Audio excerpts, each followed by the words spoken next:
그날 밤 창덕궁의 침전에서 한 여인이 사약 그릇을 받아들었다.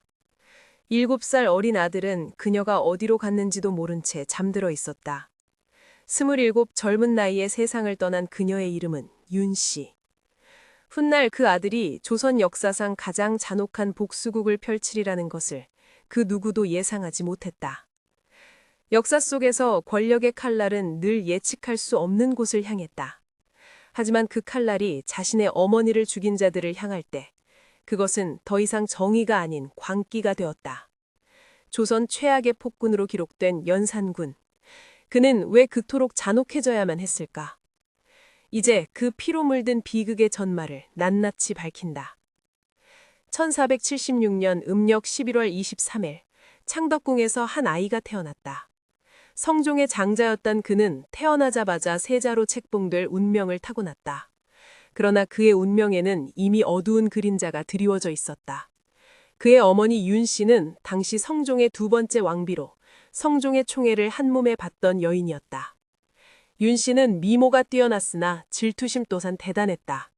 후궁들에 대한 시기와 투기가 날로 심해졌고 급기야 1477년에는 비상을 숨겨두었다는 혐의를 받았다.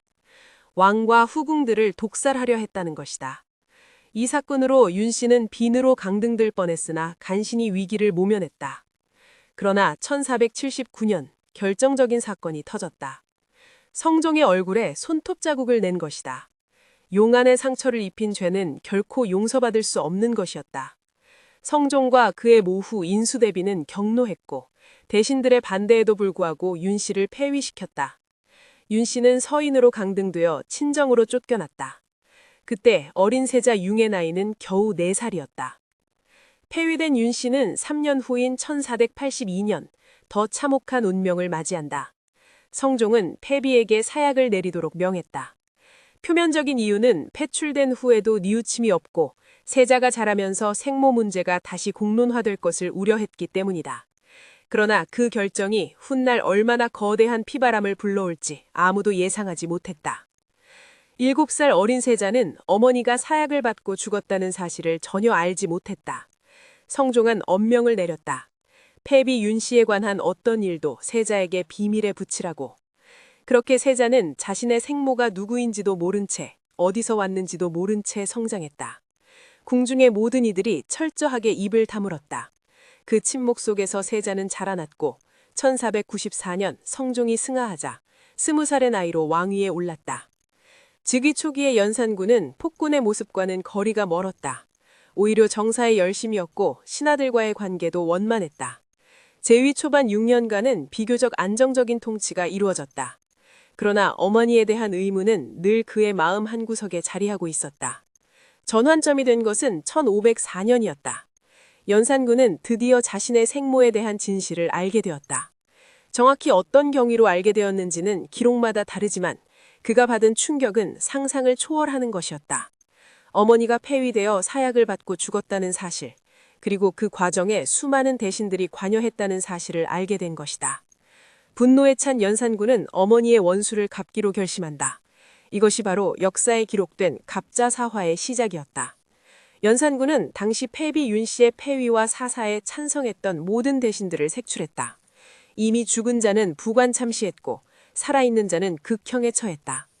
영의정을 지낸 한명회, 정창손, 윤필상, 성준, 한치형, 좌의정을 지낸 이극균, 어세겸, 이들 모두가 사형당하거나 무덤에서 파헤쳐져 시신이 토막났다. 갑자사화로 화를 입은 사람만 239명에 달했고 이 중 122명이 사형당했다. 조선 역사상 유례없는 피해 숙청이었다. 그러나 복수의 광기는 여기서 멈추지 않았다. 연산군의 분노는 통제 불능의 상태로 치달았다. 어머니의 죽음에 조금이라도 관련된 사람, 아니 그냥 미움을 산 사람이면 누구든 희생양이 되었다. 인수대비에 대해서도 연산군은 분노를 터뜨렸다. 할머니가 어머니의 죽음에 가장 큰 역할을 했다고 믿었기 때문이다. 복수를 마친 연산군은 자신을 억누르던 마지막 고삐마저 풀어버렸다. 갑자사화 이후의 2년 반은 그야말로 광기와 향락의 시대였다. 연산군은 사간원을 폐지하고 경연을 중단했다. 신하들이 임금에게 간언할 수 있는 모든 길을 막아버린 것이다. 전국에서 아름다운 여인들을 모아오도록 명했다. 채홍사와 채청사가 각 도로 파견되어 미녀를 색출했다. 이렇게 모인 기년일 중 뛰어난 자들을 흥청이라 불렀고 그 수가 300명에 달했다. 나머지는 운평으로 분류했는데 그 수가 무려 1만 명이었다. 흥청들과 밤낮으로 연회를 즐기느라 국고는 바닥났다. 흥청망청이라는 말이 바로 이때 생겨났다. 흥청들 때문에 나라가 망한다는 백성들의 탄식이 담긴 말이었다. 성균관의 유생들을 몰아내고 그곳을 놀이터로 삼았다. 한양 도성안의 절들을 모조리 유흥장으로 만들었다. 조선왕실의 비보사찰인 흥천사, 태조가 창건한 흥덕사, 세조가 지은 대원각사까지 모두 기생빵이 되어버렸다.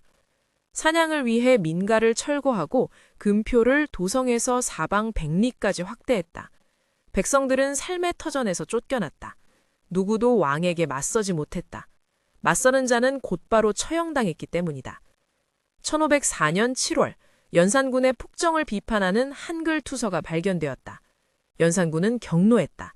그리고 즉각 언문 금지령을 내렸다. 한글을 가르치지도 배우지도 말라.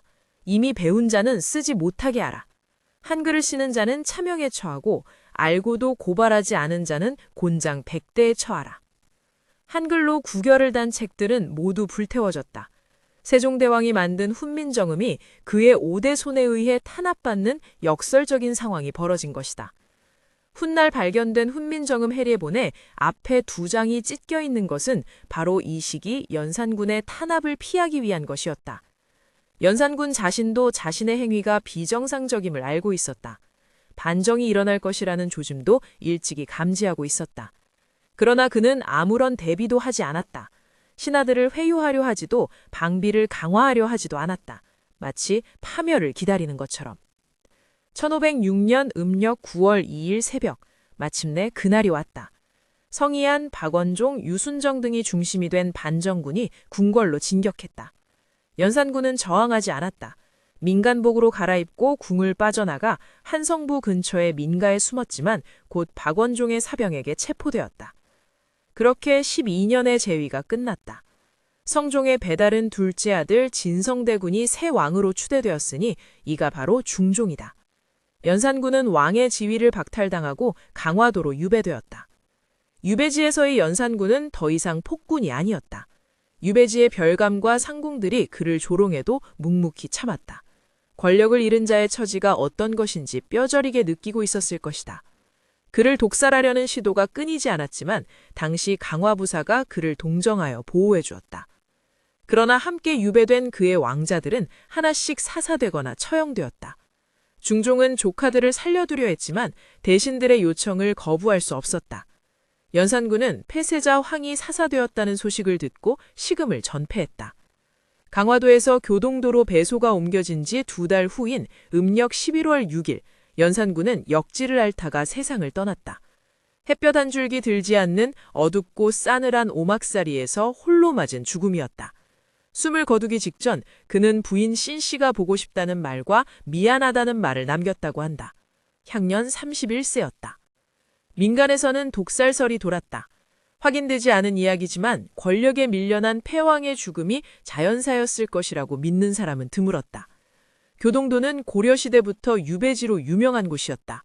돌아오지 않는 섬이라 불렸는데 연산군 역시 그 말대로 돌아오지 못했다. 연산군의 시신은 처음에 교동도에 묻혔다.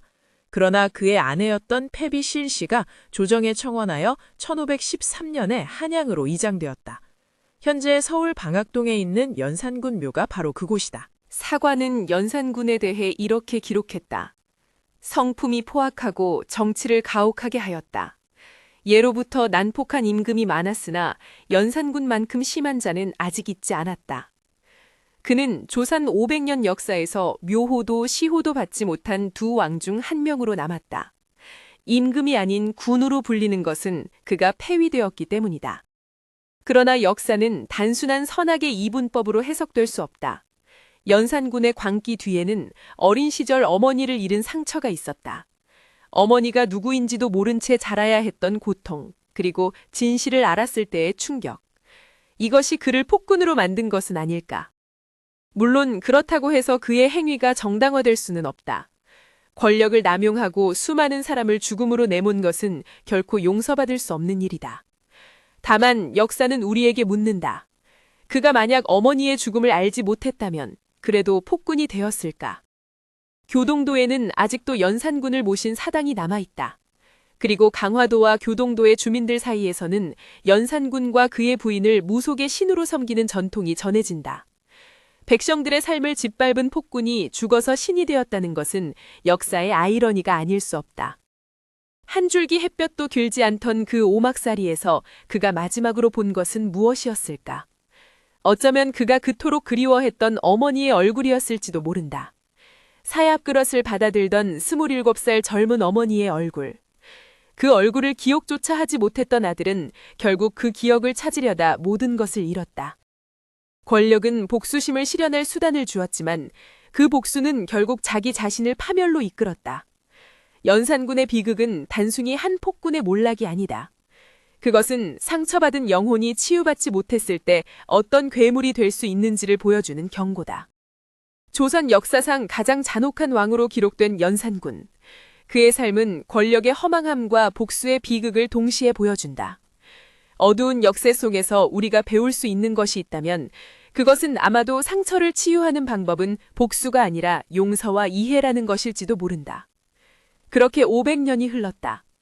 교동도의 파도는 여전히 그 섬을 때리고 있고 방학동의 연산군묘 앞에는 가끔 누군가가 놓고 간 꽃이 시들어가고 있다.